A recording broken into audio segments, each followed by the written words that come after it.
Hello दोस्त, कैसे हो आप लोग। चलिए मैं आप लोगों को एक अच्छी सी कहानी सुनाता हूँ। तो शुरू करते हैं। एक बार की बात है, ढोलकपुर साम्राज्य में एक प्रसिद्ध ऋषि रहते थे। उसे लोगों की भाग्य बताने के लिए जाने जाते थे। ढोलकपुर साम्राज्य में हर कोई उनके बारे में और उनके भाग्य बताने की कौशल के बारे में जानता था। एक दिन राज्य की राजा उस ऋषि के बारे में सुना। राजा उसका अभिवादन करना चाहता था और उसे अपने भविष्य के बारे में पूछना चाहता था। इसलिए राजा ने ऋषि को अपने महल में आमंत्रित करने का सोचा। राजा ने अपने सैनिक को ऋषि के वहां भेजा। उसे आमंत्रित करने के लिए सिपाही ऋषि के पास गए और ऋषि को अपने महल में राजा के निमंत्रण के बारे में बताया। ऋषि उसके साथ महल में जाने के लिए तैयार हो गया। जब ऋषि आए तो राजा ने उसका अभिवादन किया और उन्होंने अपने दरबार में बैठाने के लिए कहा। ऋषि थोड़ा आराम करने के बाद राजा ने ऋषि से अपने भविष्य के बारे में कुछ बताने के लिए कहा।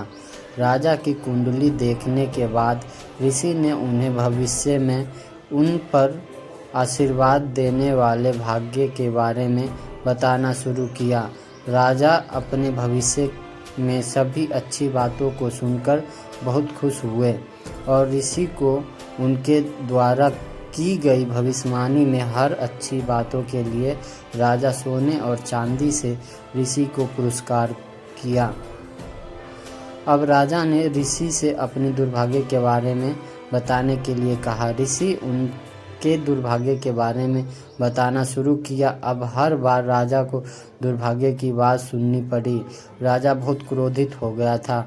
एक समय तो उन्हें इतना गुस्सा आया कि उन्होंने ऋषि पर चिल्लाते हुए कहा, रुको, इतनी बेहूदी बात करने की तुम्हारी हिम्मत कैसे हुई। राजा ने अपनी तलवार निकाली और उसे ऋषि की ओर इशारा करते हुए कहा, मैं तुम्हें अपनी मृत्यु का समय बताने का आदेश देता हूँ।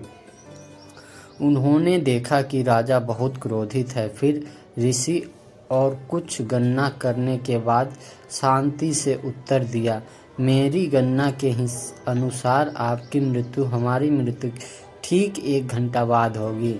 राजा यह सुनकर दंग रह गया और उसे अपनी गलती का एहसास हुआ। उन्होंने अपने दुर्भाग्य पर शर्मिंदा महसूस किया और ऋषि को अधिक से अधिक धन देकर घर भेज दिया। तो आप इस कहानी से क्या सीखे? अगर ऋषि ने अपनी सूझबूझ से ना ली होती तो उसकी मौत निश्चित था। अगर आपको ये कहानी अच्छी लगी हो तो कृपया चैनल को सब्सक्राइब करें, वीडियो को लाइक करें और शेयर करें। Thank you so much. जय श्री राम।